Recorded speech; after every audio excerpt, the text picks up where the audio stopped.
mengenal apa itu hepatitis. Nah, sebelumnya apakah teman-teman tahu apa itu hepatitis? Apa sih itu hepatitis? Nah, hepatitis adalah penyakit yang menyebabkan peradangan pada hati karena toksin atau racun. Berdasarkan jenis penyebab terjadinya hepatitis dibagi menjadi dua jenis, yaitu hepatitis infeksi dan non-infeksi. Penyebab penyakit ini banyak ditemukan hampir seluruh negara di dunia. Penyakit hepatitis bukan penyebab kematian langsung, namun penyakit hepatitis menimbulkan masalah pada usia yang produktif.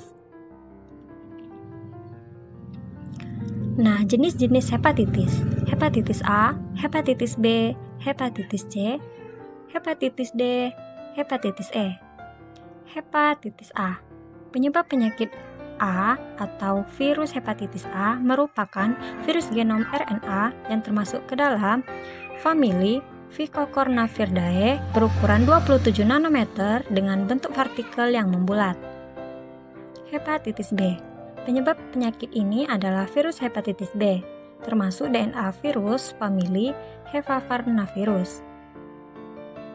Hepatitis C. Penyebab penyakit hepatitis C adalah virus hepatitis C yang termasuk famili Flavavividae.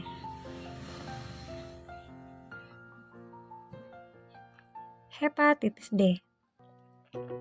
Penyebab penyakit hepatitis D adalah virus hepatitis delta yang ditemukan pertama kali pada tahun 1977. Hepatitis E. Hepatitis E adalah virus hepatitis E atau VHE, sebuah virus RNA berbentuk sferis. Gejala-gejala pada hepatitis. Gejala pada hepatitis A yaitu demam, pusing kepala, mual dan muntah, sakit tenggorokan, diare, tidak nafsu makan, kelelahan, nyeri otot dan nyeri sendi, urin dengan warna gelap, tinjak warna kuning pucat, dan sakit kuning epidem, serta pembengkakan pada hati. Hepatitis B. Tidak nafsu makan, mual dan muntah, penurunan berat badan, gejala yang menyerupai flu, nyeri perut, kelelahan, sakit kuning. Hepatitis C. Ciri-cirinya yaitu kelelahan, nyeri otot dan nyeri sendi, demam, tidak nafsu makan, mual dan muntah, sakit perut, tinja berwarna abu-abu, sakit kuning. Hepatitis D. Sama persis gejalanya dengan hepatitis B.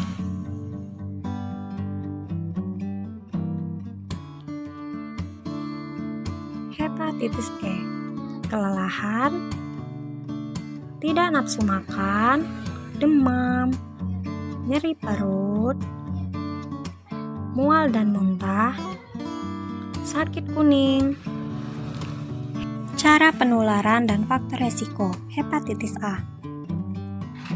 Mudah menyebar melalui konsumsi makanan atau air yang telah terkontaminasi, telah terpapar kotoran penderita penyakit hepatitis A. Faktor lingkungan yang kotor, yang kumuh, faktor host,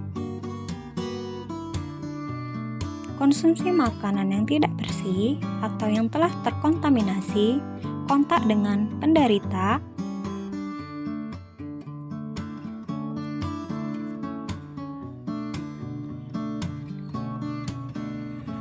hepatitis B, kontak seksual,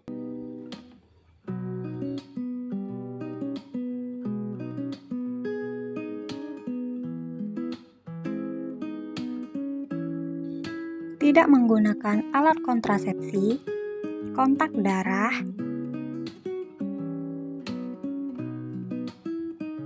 menggunakan jarum bekas,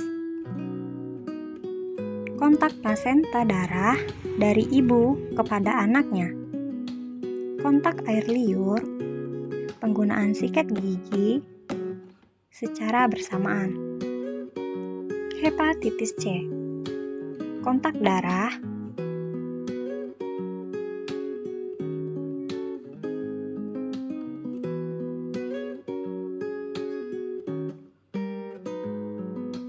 kontak seksual,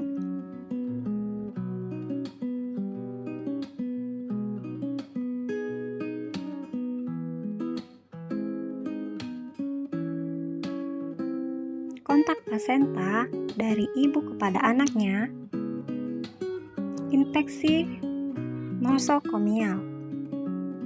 Hepatitis D.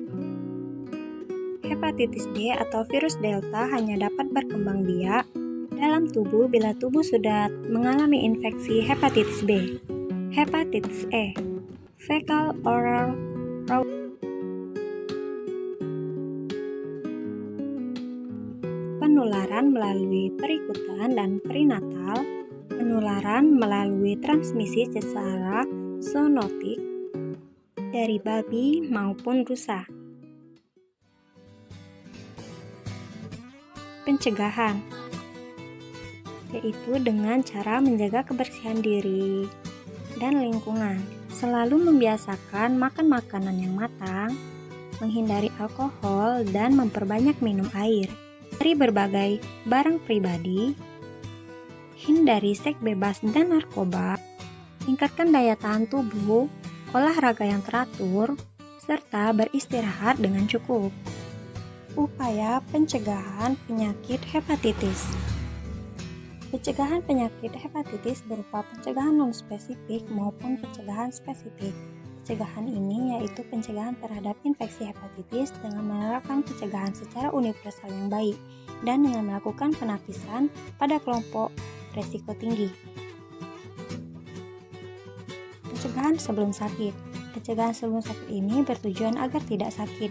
Munculnya penyakit hepatitis banyak tidak disadari karena keluhan, tanda, gejala penyakit hepatitis terkadang tidak ada. Gejala hepatitis sebelum sakit. Nah, gejala ini terkadang diabaikan.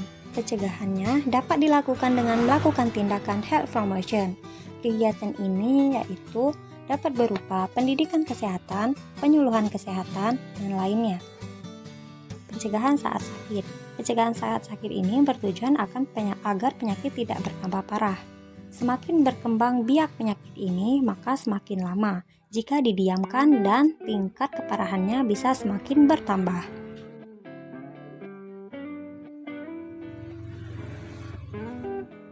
Pencegahan saat sakit. Pengobatan dan perawatan secara insentif dilakukan agar virus tidak semakin berkembang dan tidak mengurangi organ di dalam tubuh. Pengobatan oral yang terkenal yaitu pengobatan lamivudin, adefovir, divivox. Pengobatan dengan baraklot,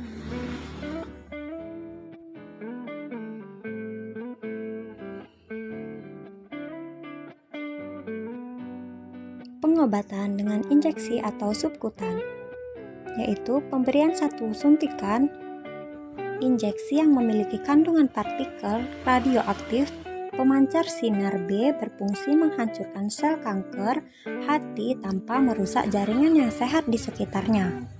Adapun efek samping dari obat ini adalah depresi, khususnya pada penderita yang memiliki riwayat gangguan atau penyakit depresi sebelumnya.